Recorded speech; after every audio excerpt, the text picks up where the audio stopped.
नमः संस्कृताय मित्रों, आप सभी का अपना यूट्यूब चैनल विजय भो क्लासेस में जुड़ने के लिए सभी को बहुत बहुत धन्यवाद। आज जो है अगला संस्कृत साहित्य का अगला प्रैक्टिस सेट बहुत ही महत्वपूर्ण प्रश्न है जो परीक्षा में आपको बहुत ही उपयोगी सिद्ध होंगे। तो चलिए स्टार्ट करते हैं। आज का पहला प्रश्न जो है, रामायणम केन रचयितम। रामायण के रचयिता हैं या रामायण से रचयिता का तो क्या हो गया? ए ऑप्शन में Vyasa, B option Valmiki, C option में मनु, डी ऑप्शन में तुलसीदासा। तो रामायण के रचयिता जो हैं वो कौन है? हमारे वाल्मीकि हैं। तो इसका बी ऑप्शन सही होगा। सभी मित्र जो है इसका आंसर क्या बताएंगे? बी ऑप्शन सही होगा, रामायण। ठीक है, रामायणम केन रचयितम वाल्मीकि। तो इसका बी विकल्प सही होगा। अगला प्रश्न संख्या 2 में क्या दिया है देखो, वाल्मीकि ने किस ग्रंथ की रचना की? तो वाल्मीकि की रचना जो है वो क्या है? ए ऑप्शन में महाभारत, और बी ऑप्शन में गीता, सी ऑप्शन में रामायण, डी ऑप्शन में उत्तर रामचरितम। तो वाल्मीकि ने किस ग्रंथ की रचना की थी? तो ऑप्शन नंबर सी सही होगा। वाल्मीकि ने जो है रामायण की रचना की थी। सी विकल्प इसका सही होगा। अगला है प्रश्न संख्या 3, रामायण में श्लोक संख्या। रामायणे कति श्लोका? तो लक्ष्य श्लोका, चतुर्विंशतिसहस्र श्लोका, षड्विंशतिसहस्र श्लोका, चत्वारिंशत् सहस्र श्लोका। तो रामायण में श्लोक की संख्या कितनी है? तो इसका प्रश्न संख्या 3 का आंसर दीजिएगा। तो इसका बी विकल्प सही होगा, 24,000। चतुर्विंशतिसहस्र श्लोका, तो इसका बी ऑप्शन सही होगा। अगला प्रश्न संख्या 4, संस्कृत साहित्य किम काव्यम आदि काव्यम कथ्यते या आदि काव्य है? तो भागवतम और श्रीमद् रामायणम और श्रीमद् भगवत गीता। सी ऑप्शन में श्रीमन महाभारतम। तो क्या होगा? संस्कृत साहित्य की जो काव्यम है आदि काव्यम कथ्यते, आदि काव्य है। तो उससे 4 का सभी मित्र आंसर देंगे। तो 4 का जो है सभी मित्र आंसर दीजिएगा। आदि काव्य बताना है तो क्या होगा? 4 का आंसर दीजिएगा समित 4। प्रश्न संख्या 4 का आंसर दीजिएगा, क्या होगा? संस्कृत साहित्य आदि काव्य बताना है तो क्या होगा? आदि काव्य। तो 4 का आंसर दीजिएगा समित्र 4। संस्कृत साहित्य आदि कवि। ठीक है, 4 का आंसर देना सभी मित्रों को। 4 का क्या होगा? संस्कृत साहित्य किम काव्यम आदि काव्यम कथ्यते, किसको आदि काव्य है? तो क्या है? 4 का आंसर दीजिएगा। 4 का हमारा बी ऑप्शन सही होगा, श्रीमद् रामायणम। ठीक है, क्या ऑप्शन सही होगा इसका? बी ऑप्शन सही होगा।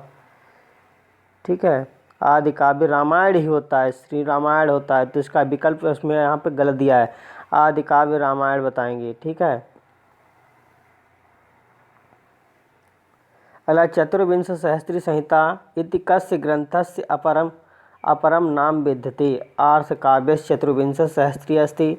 तो चतुर्विंशति सहस्त्री संहिता नाम प्रसिद्धम अस्ति। क्या होगा का? ए ऑप्शन में Jaya, B option Ramayanam, C option Ram Mahabharatam, D option अग्निपुराणम।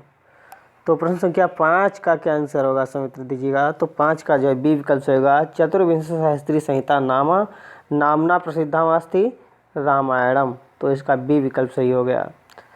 अगला प्रश्न संख्या 6, वाल्मीकि रामायणम कीदृशम ग्रंथम अस्ति। तो चंपू काव्यम, ए ऑप्शन में, बी ऑप्शन महाकाव्यम, सी ऑप्शन खंड काव्यम, डी ऑप्शन गीत काव्यम। तो वाल्मीकि रामायण है वो किस ग्रंथ में है, मतलब किस ग्रंथ के अंतर्गत आती है? तो महाकाव्य है या चंपू काव्य या खंड काव्य या गीत काव्यम। तो प्रश्न संख्या 6 का आंसर देंगे तो महाकाव्य के अंतर्गत आती है। रामायण जो है वो भी हमारा कैसा है? महाभारत का, मतलब रामायण जो है हमारी वो क्या है? वाल्मीकि की वो महाकाव्य है। अगला प्रश्न संख्या 7, उत्तर रामचरितमानस में कितने कांड हैं? तो सभी को पता होगा, ए ऑप्शन में 7, बी ऑप्शन 12, सी ऑप्शन में 8, डी ऑप्शन 15। तो रामचरितमानस में कितने कांड हैं? 7 कांड होते हैं। तो 7 का जो ए विकल्प सही होगा, 7 कांड। अगला प्रश्न संख्या 8, वाल्मीकि रामायण में कितने कांड हैं? तो वाल्मीकि रामायण में कितने कांड हैं? प्रश्न संख्या 8 का जो है क्या ऑप्शन सही होगा हमारा, इसका विकल्प दिया है नीचे। ठीक, वाल्मीकि रामायण कति कांडा सन्ति, तो सप्ताह, तो 7 जो है इसका क्या होगा, प्रश्न संख्या 8 का क्या होगा, ऑप्शन नंबर बी सही होगा इसका, 8 का 20 सप्त। अगला है आर्ष काव्य है, Bhagavata Puranam, Ramayana, C option Raghuvansh, D option Uttara Ramacharitam. तो आर्ष काव्य है, तो 9 का आंसर दीजिएगा। आर्ष काव्य जो है वो हमारा क्या है, रामायण, तो इसका 9 प्रश्न संख्या 9 का बी ऑप्शन सही होगा। आर्ष काव्य रामायण होता है। रामायण को कहते हैं खंड काव्य, ए ऑप्शन में, बी ऑप्शन चंपू काव्य, सी ऑप्शन महानाटक, डी ऑप्शन में आदि काव्य। तो रामायण को आदि काव्य कहते हैं। देखो वहाँ पर प्रश्न में मिस्टेक था, ठीक है, आदि काव्य ही पूछा गया था, तो आदि काव्य रामायण को ही कहते हैं। तो उसमें विकल्प, चारों विकल्प गलत दिए होते तो उसमें रामायण होना चाहिए था। ठीक है, किस प्रश्न संख्या 4 में आपको रामायण होना चाहिए था बी ऑप्शन में, तो उसमें दिया था श्रीमद्रामायणम, ठीक है, तो गलत दिया था। तो आपका ये डी विकल्प सही होगा 10 का। रामायण को कहते हैं आदि काव्य। अगला है महाभारत के लेखक कौन है? ठीक है, तो महाभारत के लेखक कौन है आपको ये बताना होगा। सभी मित्र इसका आंसर देंगे प्रश्न संख्या 11 का, तो जो है इसके कौन होंगे, तो डी ऑप्शन इसका सही होगा। महाभारत के लेखक जो हैं वो कौन है, व्यास जी हैं, वेद व्यास। अगला महाभारत है, महाभारत क्या है, पुराण है ए ऑप्शन में, बी ऑप्शन में इतिहास, और सी ऑप्शन में आख्यान, डी ऑप्शन में काव्य। तो 12 का जो आंसर देंगे समित्र, तो 12 का जो है बी ऑप्शन सही होगा। महाभारत एक क्या है, इतिहास है। ठीक है, क्या है, इतिहास है। महाभारत हमारा कैसा है, क्या है, एक इतिहास है। महाभारत कैसा ग्रंथ है, एक ऐतिहासिक ग्रंथ है, तो इसका ए विकल्प सही होगा, ऐतिहासिक ग्रंथ है। प्रश्न संख्या 13 का आंसर क्या होगा, ऐतिहासिक ग्रंथ। अगला प्रश्न संख्या 14 में क्या दिया हुआ है, इतिहास पुराणाभ्याम वेदम समुपब्रहेति एतया उक्तया संबद्धा ग्रंथा। इतिहास पुराणाभ्याम वेद समुपब्रह्म एत इत्युक्ति कस्य वर्तते। तो विष्णु पुराणस्य, बी ऑप्शन महाभारतस्य, सी ऑप्शन रामायणस्य, डी ऑप्शन ऋग्वेदस्य। तो क्या होगा इसका ऑप्शन देंगे 14 का जो क्या ऑप्शन सही होगा, बी विकल्प सही होगा, महाभारतम। इतिहास पुराण जो वेद है वो क्या है, महाभारत है, तो इसका बी विकल्प सही होगा 14 का। अगला प्रश्न संख्या 15, इनमें प्राचीनतम कौन है, रामाभिषेकम, B option Mahabharatam, C option Uttara Ramacharitam, D option Raghuvamsham. प्राचीन कौन है इसमें से पूछा गया, तो 15 का आंसर देंगे। तो महाभारतम जो है वो प्राचीनतम ग्रंथ है, तो इसका बी विकल्प सही होगा, महाभारतम। इतिहास ग्रंथ है, इतिहास ग्रंथ बताना है, तो इतिहास ग्रंथ है, ए ऑप्शन में Ramayanam, B option Mahabharatam, C option Shrimadbhagavatam, और देवी भागवतम डी ऑप्शन में दिया। तो इतिहास ग्रंथ है, तो ये आपको 16 का, यहाँ पर 13 देखो मिस्टेक हो गया है टाइपिंग में, तो 16 प्रश्न संख्या 16 होना चाहिए था, 16 है। ठीक है, तो प्रश्न संख्या 16 में आपको आंसर देना है, क्या होगा, तो बी ऑप्शन सही होगा। इतिहास ग्रंथ है वो हमारा महाभारतम है, तो इसका बी विकल्प सही हो गया। अगला पंचम वेद कौन सा ग्रंथ है, पंचमो वेदा का, तो ए ऑप्शन में आयुर्वेद, और बी ऑप्शन में दिया Dhanurveda, C option Mahabharata, D option में सर्पवेद। तो पंचम वेद कौन सा ग्रंथ है, 17 का आंसर देंगे। तो पंचम वेद जो है वो हमारा महाभारत को बताया गया है, तो इसका 17 का जो है क्या ऑप्शन सही होगा, 17 का ऑप्शन क्या सही होगा, सी ऑप्शन सही होगा, महाभारतम। अगला महाभारत को जाना जाता है, महाभारत को जाना जाता है या कहा जाता है क्या, जैन संहिता ए ऑप्शन में, बी ऑप्शन में आदि काव्य, और सी ऑप्शन में लिखा है सौप्तिक संहिता, और डी ऑप्शन में दिया है अयन संहिता। तो क्या होगा, महाभारत को जय संहिता के नाम से जाना जाता है, तो क्या होगा 18 का ए ऑप्शन सही होगा, जय संहिता को, महाभारत को जय संहिता के नाम से जाना जाता है। अगला है जय इति कस्य महाकाव्यस्य नामांतरम, तो अभी बताया तो महाभारतम इसका विकल्प सही होगा, 19 का महाभारतम को जय संहिता के नाम से जाना जाता है। अगला महाभारतस्य का क्रमः, तो जय भारतम महाभारतम, भारतम जय महाभारतम, सी ऑप्शन महाभारतम जय भारतम, डी ऑप्शन में जय विजया, जया विजया महाभारतम। तो महाभारत का जो महाभारतस्य का क्रम, महाभारत का जो क्रम है वो क्या है, ए ऑप्शन में सही होगा, जया भारतम महाभारतम। तो 20 का ऑप्शन हमारा क्या सही होगा, ए ऑप्शन सही होगा, 20 का ए ऑप्शन सही होगा, जय भारतम महाभारतम। अगला प्रश्न संख्या 21, महाभारत से प्रथम नाम आसीति। तो ए ऑप्शन में Jaya, B option Vijaya, C option Laghu Bharatam, D option बाल भारतम। तो महाभारत से प्रथम नाम आसीति जया, तो ए विकल्प इसका सही है, किसका, ए विकल्प सही होगा। अगला प्रश्न संख्या 22 में देखिएगा क्या दिया है।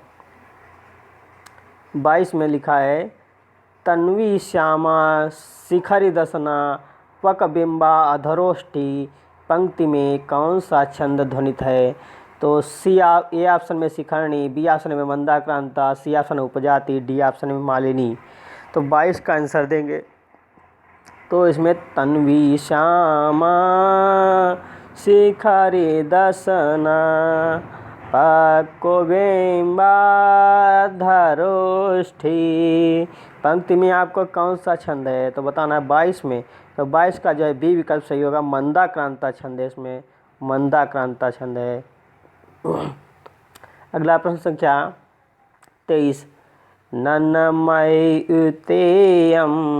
मालिनी भोगिलोके, नन्नमयुतेयं मालिनी भोगिलोके, में भोग से क्या तात्पर्य है, सर्प योनि 8 या सर्प योनि 9, भोक्ता 4, भोग करने वाला 1। तो 23 का आंसर देंगे संयुक्त। तो 23 का जो है इसमें जो है भोग जो है सर्प योनि 8 बताई गई हैं। तो क्या होगा, 23 का ऑप्शन नंबर हमारा ए विकल्प सही होगा, 8। अगला है छाया सीता की कल्पना किस ग्रंथ में है। छाया सीता की कल्पना किस ग्रंथ में है तो उत्तर रामचरितम में। तो 24 का हमारा सी विकल्प सही होगा, उत्तर रामचरितम में। अगला है 25, प्रश्न संख्या 25 दिया, भास की रचना नहीं है, प्रतिज्ञा योगंधरायणम, B option Swapna Vasudevadattam, C option Ratnavali, D option में लिखा है दरिद्र चारुदत्तम। तो भास की रचना नहीं है, इसमें से पूछा गया है, तो भास की रचना नहीं है। 25 का जो है सी विकल्प सही होगा, ये रत्नावली जो है हमारी, ये भास की रचना नहीं है। ठीक है, तो भास की रचना, ये जो रत्नावली है वो हमारी भास की रचना नहीं है। तो इसका कौन सा विकल्प सही हो गया, जो भास की रचना हमारी नहीं है, कौन सी, रत्नावली। ठीक है, तो रत्नावली आपकी जो भास की रचना नहीं है। ठीक है, अगला देखिएगा, अगला प्रश्न है किन दो काव्यों के अध्ययन में आयु निकल जाती है। किन दो काव्यों के अध्ययन में आयु निकल जाती है, कादम्बरी और हर्षचरित ए ऑप्शन में, बी ऑप्शन मेघदूत और Shishupala Vadham, C option Kiratarjuniyam Naishadha Charitam, D option में रत्नावली और कर्पूर मंजरी। तो किन दो काव्यों के अध्ययन में आयु जो है निकल जाती है पढ़ने अध्ययन करने में। तो 26 का आंसर जो है बी ऑप्शन सही होगा, मेघदूत और शिशुपाल वधम को पढ़ने में जो है क्या निकल जाती है, आयु निकल जाती है। तो इसका होगा 26 का हमारा बी ऑप्शन सही होगा, 26 का।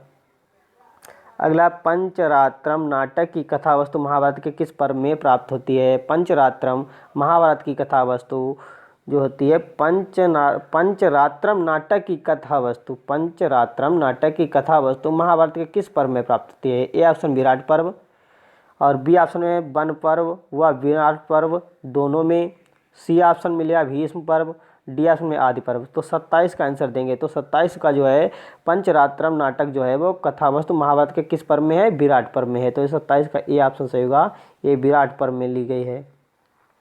अगला प्रश्न संख्या 28, प्रश्न संख्या 28 में देखिएगा क्या दिया हुआ है।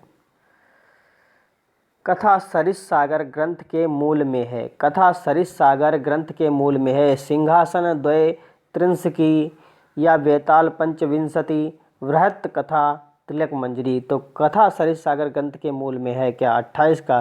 तो सी विकल्प सही होगा, कथा सरिस सागर ग्रंथ के मूल में वृहत कथा है। तो सी विकल्प इसका सही होगा, वृहत कथा। अगला प्रश्न संख्या 29 में दिया है सरस्वती कंठाभरणम के रचयिता। तो A option Bhojaraj, B option Abhinava Gupta, C option महिम भट्ट और डी ऑप्शन रुय्यक। तो सरस्वती कंठाभरणम के रचयिता कौन है? 29 का ए विकल्प से होगा। सरस्वती कंठाभरण के रचयिता राजा भोजराज, ए विकल्प से होगा 29 का। अगला प्रश्न संख्या 30 क्या है? 30 में देखिए षट्टक, त्रोटकम व गोष्ठी किसके भेद हैं? षट्टकम, त्रोटकम व गोष्ठी किसके भेद हैं? रूपक के, ए ऑप्शन में, बी ऑप्शन है उपरूपक के, सी ऑप्शन में महाकाव्य के, डी ऑप्शन में महाभारत के पात्रों के। तो 30 का आंसर क्या ऑप्शन सही होगा? तो ये उपरूपक के भेद हैं, तो इसका बी ऑप्शन सही होगा उपरूपक के। अगला प्रश्न संख्या 51 वो 31, ठीक है। प्रश्न संख्या 31 देखिएगा क्या है। प्रियदर्शिका व रत्नावली के रचनाकार हैं। प्रियदर्शिका व रत्नावली के रचनाकार कौन है? तो 31 का जो है सी विकल्प सही होगा, ये हर्षवर्धन है। प्रियदर्शिका और रत्नावली के जो है रचनाकार वो हर्षवर्धन है, तो सी विकल्प सही होगा 31 का। अगला प्रश्न संख्या 32 में क्या दिया है देखो। न धर्म वृद्धेषु वया समीक्षते, यह वचन किस कवि का है? न धर्म वृद्धेषु वया समीक्षते, यह वचन किस कवि का है? तो ए ऑप्शन में भास, बी ऑप्शन में व्यास, सी ऑप्शन में कालिदास, डी ऑप्शन में भवभूति। तो ये आपको बताना है। 32 का आंसर देंगे तो 32 का जो है सी विकल्प होगा, ये कालिदास का है, ठीक है। न धर्म वृद्धेषु वया समीक्षते, ये जो है किस कवि की है? कालिदास का जो है कथन है, वचन कहा गया। अगला है रावण वध नामक महाकाव्य की रचना किसने की? तो A option Bhatti, B option Pravara Sen, C option Ratnakar, D option है भरतमेठ। तो रावण वध नामक महाकाव्य की रचना किसने की? तो 33 का ए ऑप्शन से होगा भट्टी ने, ठीक है। भट्टी ने में रावण वध नामक काव्य की रचना की है। अगला प्रश्न संख्या 34, दरिद्र चारुदत्त, बालचरितम, दूत घटोत्कच, ये सभी रूपक इनके द्वारा लिखित हैं। किसके द्वारा लिखित हैं? A option Bhasa, B option Bhavabhut, C option Shudraka, D option Bhatta Narayan. तो समेत 34 का आंसर देंगे, तो 34 का जो क्या आंसर सही होगा? तो ये ऑप्शन सही होगा, ये भास, ये भास की सभी रूपक भेद हैं। अगला 35 प्रश्न संख्या 35 क्या है? शब्दार्थ को काव्य का कहा जाता है। शब्दार्थ को काव्य का कहा जाता है क्या? शब्दार्थ को काव्य को कहा जाता है शरीर, ए ऑप्शन में, बी ऑप्शन आत्मा, सी ऑप्शन अव्यय संस्थान और डी ऑप्शन अलंकरण। तो शब्दार्थ को काव्य का कहा जाता है 35 का जो है ए ऑप्शन सही होगा शरीर। शब्दार्थ को काव्य का शरीर कहा जाता है। तो अगला प्रश्न क्या 36, साहित्य दर्पण में कितने परिच्छेद हैं? ए ऑप्शन में 8, बी ऑप्शन में 9, सी ऑप्शन में 10, डी ऑप्शन 11। तो साहित्य दर्पण जो है इसमें कितने परिच्छेद हैं? तो 10 परिच्छेद हैं, ठीक है। तो इसका सी विकल्प से होगा 36 का। अगला है प्रश्न संख्या 37, शिशुपाल वधम के प्रथम सर्ग में कुल कितने श्लोक हैं? तो इसमें 20 सर्ग हैं। तो प्रथम सर्ग में कुल कितने श्लोक होते हैं पूछा? 70, ए ऑप्शन में, बी ऑप्शन में 60, सी ऑप्शन में 75 और डी ऑप्शन में 50। तो 37 का जो है सी विकल्प से होगा, शिशुपाल वधम के प्रथम सर्ग में कुल कितने श्लोक होते हैं? 75 श्लोक हैं। सी विकल्प इसका सही होगा 75 श्लोक। अगला सौंदर्य लहरी के रचयिता कौन है? तो जयदेव, ए ऑप्शन में, बी ऑप्शन मधु भट्ट और C option Shankaracharya, D option Ramanujacharya. तो सौंदर्य लहरी के जो रचयिता हैं वो शंकराचार्य हैं, तो इसका सी विकल्प सही होगा 38 का। अगला प्रश्न संख्या 39 देखिएगा। 39 में क्या दिया है? सौंदर्य नंद में किसकी कथा वर्णित है? आज इंदुमती की, गौतम यशोधरा की, नंद सुंदरी की, कामदेव रति की। तो सौंदर्य नंद में किसकी कथा वर्णित है? 39। तो 39 का सी विकल्प सही होगा, कौन है? नंद और सुंदरी की कथा वर्णित है। अगला प्रश्न संख्या 40 में दिए देखो क्या है? क्षणे क्षणे यनवताम उपेति तदेव रूप रमणीयताया, यह किस काव्य में संबंधित है? यह किस काव्य से संबंध है? तो क्षणे क्षणे यनवताम उपेति तदैव रूपम रमणीयतया, यह किस काव्य से संबद्ध है? तो किरातार्जुनीयम या रघुवंशम, शिशुपाल वधम, डी ऑप्शन में कादम्बरी। तो 40 का क्या ऑप्शन सही होगा? तो ये शिशुपाल वधम से ली गई है, यह उक्ति शिशुपाल वध से संबंधित है, तो इसका सी ऑप्शन सही होगा 40 का। अगला प्रश्न संख्या 41, बांसवदत्ता कथा के नायक कौन है? श्वेतकेतु, ए ऑप्शन में, बी ऑप्शन मित्रकेत, सी ऑप्शन में चंद्रकेत, डी ऑप्शन में कंदर्पकेत। तो वाष्पदत्ता कथानक के जो नायक हैं वो कौन है? 41 का आंसर दीजिएगा। 41 का डी विकल्प से होगा कंदर्पकेत जो है वाष्पदत्ता कथा के नायक कंदर्पकेत हैं। अगला अछोत सरोवर से संबंधित है, अछोत सरोवर से संबंधित है तो कादम्बरी, ए ऑप्शन में, B option Shishupala Vadham, C option Kiratarjuniyam, D option Haricharitam. तो 42 का सभी मित्र आंसर देंगे। अछोत सरोवर से संबंधित है कौन सा ग्रंथ? तो 42 का ए विकल्प से होगा कादम्बरी जो है अछोत सरोवर से संबंधित है, इसमें अछोत सरोवर का वर्णन हुआ है। अगला प्रश्न संख्या 43 देखिएगा। आचार्य मम्मट ने काव्य के कुल कितने प्रयोजन बताए हैं? तो ए ऑप्शन में 6, बी ऑप्शन में 5, सी ऑप्शन में 7, डी ऑप्शन में 8। तो आचार्य मम्मट ने काव्य के कुल कितने प्रयोजन बताए हैं? 43 का आंसर दीजिएगा। तो 6 प्रयोजन बताए हैं। 43 का ए विकल्प से होगा 6 प्रयोजन। अगला प्रश्न संख्या 44 लिखा है शरीरम तावती इष्टार्थम व्यवच्छिन्ना पदावली, यह परिभाषा किसकी है? शरीरम तावत इष्टार्थम व्यवच्छिन्ना पदावली, यह परिभाषा किसकी है? दंडी की या भामा की या मम्मट की या आनंदवर्धन की? तो 44 में ये ऑप्शन सही होगा, ये दंडी की आप जो है परिभाषा है दंडी की। तो ए विकल्प इसका सही होगा। अगला प्रश्न संख्या 45 आचार्य दंडी की कृति है काव्यादर्श, बी ऑप्शन में दिया 10 कुमार चरितम और सी ऑप्शन अवंत सुंदरी कथा, डी ऑप्शन इनमें से सभी। तो आज दंडी की जो है कृति बताइएगा। तो 45 का डी विकल्प से होगा, ये काव्यादर्श, 10 कुमार चरितम, अवंत सुंदरी कथा ये सभी दंडी की कृति हैं। तो इसका डी विकल्प सही होगा, इनमें से सभी। अगला प्रश्न संख्या 46 देखिएगा। 46 में क्या दिया है? संस्कृत साहित्य में हास्य व्यंग का सर्वश्रेष्ठ रचनाकार माना जाता है, हास्य व्यंग का सर्वश्रेष्ठ रचनाकार माना जाता है संस्कृत साहित्य में। तो भास ए ऑप्शन में, बी ऑप्शन में दिया है आपका दामोदर और इसका सी ऑप्शन में दिया है क्षेमेंद्र, डी ऑप्शन शूद्रक। तो 46 का आंसर क्या होगा सही? तो इसका जो है क्षेमेंद्र होगा, इसमें गलत हो गए उदाहरण, इधर से उधर हो गए विकल्प। तो क्षेमेंद्र होगा, इसका बी विकल्प हमारा सही होगा। ये क्षेमेंद्र जो है हास्य व्यंग संस्कृत साहित्य के सर्वश्रेष्ठ रचनाकार हैं क्षेमेंद्र। अगला है प्रश्न संख्या 47 देखिएगा।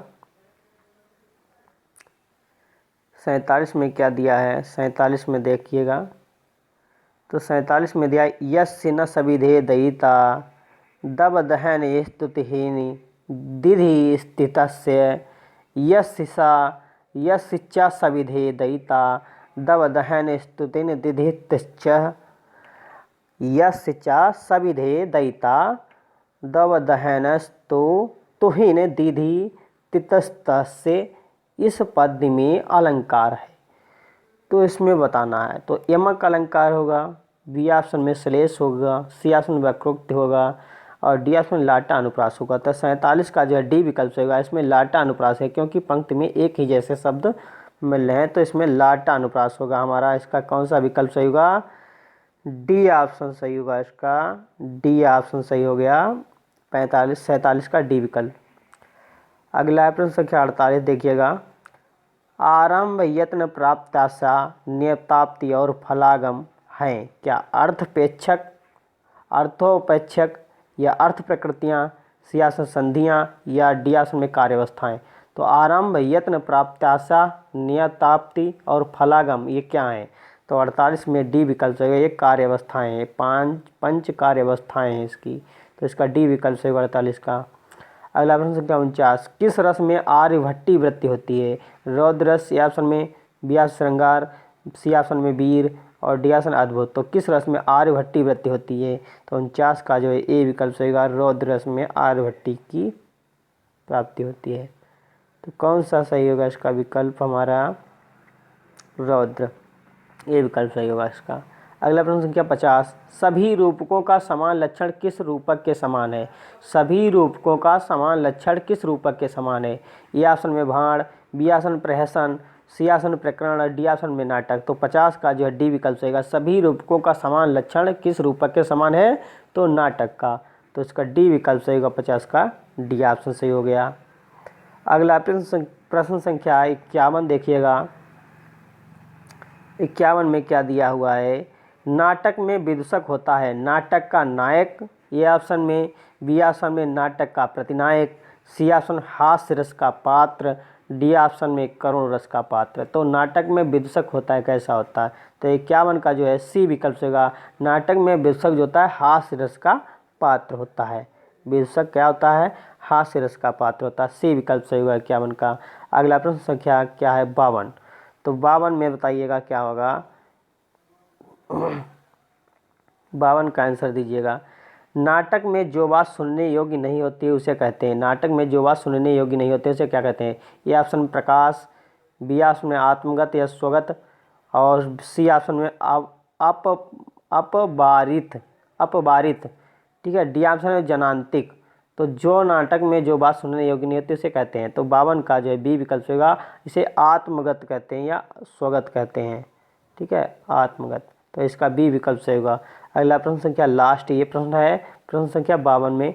तो 52 का आंसर दीजिएगा सभी मित्र। जो है नाटकों में भरत वाक्य का प्रयोग होता है, तो प्रारंभ में, बी ऑप्शन अंत में, सी ऑप्शन में मध्य में, डी ऑप्शन कहीं भी।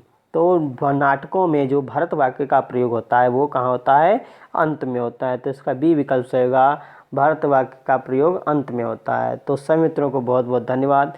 वीडियो अच्छा लगे तो लाइक शेयर करें, और जो नए मित्र हमारे साथ जुड़े हैं वो चैनल को सब्सक्राइब करें, बेल आइकन को प्रेस करें ताकि हमारा वीडियो आप सभी तक पहुंच सकें।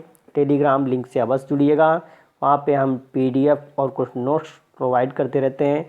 तो सभी को बहुत बहुत धन्यवाद। नवा संस्कृताय अगले वीडियो के साथ फिर मिलते हैं। और लाइव क्लास जो है प्रतिदिन आपके समक्ष शाम को 6 बजे चलती रहती है। इस 17 तारीख तक एडेड जूनियर की चलेगी, फिर उसके बाद में आपकी 18 तारीख से शाम 6 बजे आपकी live class UP TET, super TET और सी टेट के लिए रहेगी। तो सभी मित्र लगे रहिएगा।